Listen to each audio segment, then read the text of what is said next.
Welcome back. Just about 5 seconds ago, I said, how much time do we have? And then our director said, none. 5 seconds left before we're up on air. I forgot to do something.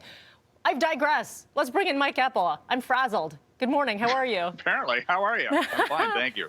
I'm okay. Sorry. We actually came to you a little bit early, and in commercial break, we heard you kind of adjusting your camera. I heard a high-pitched, something dropped. Are you all right? Yeah, well, that's what happens when things just fall off the desk and hit the floor. And so it's all good. You're fine. Okay. It's Thursday. Welcome to it. We're good. Okay, Mike, yesterday, 10 a.m., Yes. a lot of people watching, Bank of Canada announcement, holding steady interest rates, but that's going to change.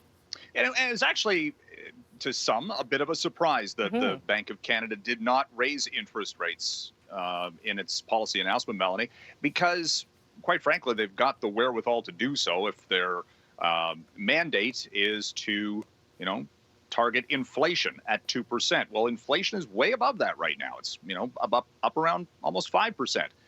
And they're saying that's going to be the case until about the middle of this year. So the fact that they didn't raise interest rates yesterday, and Bank of Canada Governor Tiff Macklem, basically said, look, we're in the Omicron variant. The economy right now, there's a lot of restrictions. So that was top of mind for the policymakers. But then he basically said, look, that's it. As of March the 2nd, that's the next policy announcement. That's just 5 weeks from now. I was like, oh, that's not that far. They're going to raise rates, all things being equal. Now, the issue is, should they have already been raising interest rates off the emergency low of 0.25%? Are they behind the curve for inflation? And then, again, if you don't do anything with rates just a little bit higher, what signal does that send to the real estate market? People who have been waiting to buy into real estate, and the springtime is always the busiest for the most part in the real estate trends. We're coming off a record year. Now it's going to be like, oh, we better get in now because rates are definitely going up. So get in at the low for that. So does that just further fuel the real estate trends? I mean, there's critics and proponents of what the Bank of Canada did. But nevertheless, rates are going up. It's just a matter of time. The same thing in the U.S., by the way. But they're looking at a couple of different things. They're not as worried about their economy slowing. In fact, it's ramping up. They don't have restrictions per se for a lot of things. And inflation's sky high and the unemployment rate's pretty low there. So they're going to be raising in March as well. Okay, sorry, Mike. Honestly, I was taking that all in because yes to a lot of the things that you said there. The bottom line is borrowing costs are going up. It's going to be about 5 weeks from now. That's all. Okay. So you've got that time. That short window of time. Not a whole lot there.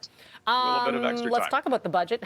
Tesla, working with a massive budget, working with some massive profits too. Yeah, made money, $2 billion in profit. Nothing to sneeze at there. Tesla is reporting record sales. The biggest issue for this company, and this is not Tesla specific, it's the entire auto industry, it's anything that needs computer chips, that is going to slow the production maybe to lower levels than they had hoped.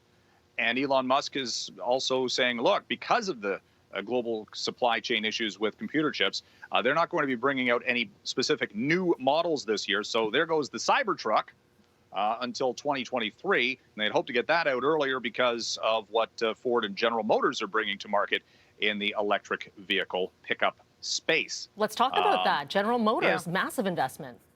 $7 billion into 4 plants in Michigan.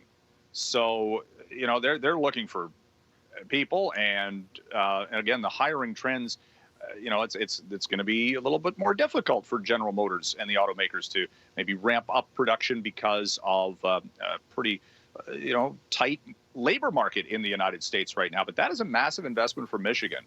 And when you think about it, and it's again, I think 50% of the production is dedicated to electric vehicles. So it is not insignificant in that EV space.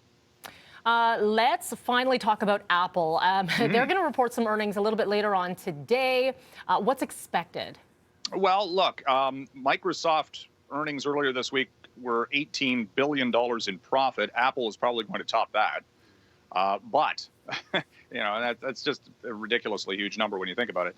But at the same time, it's what Apple, because they're such a big company, And they're the bellwether, really, when we're talking about the computer chip and computer space in general.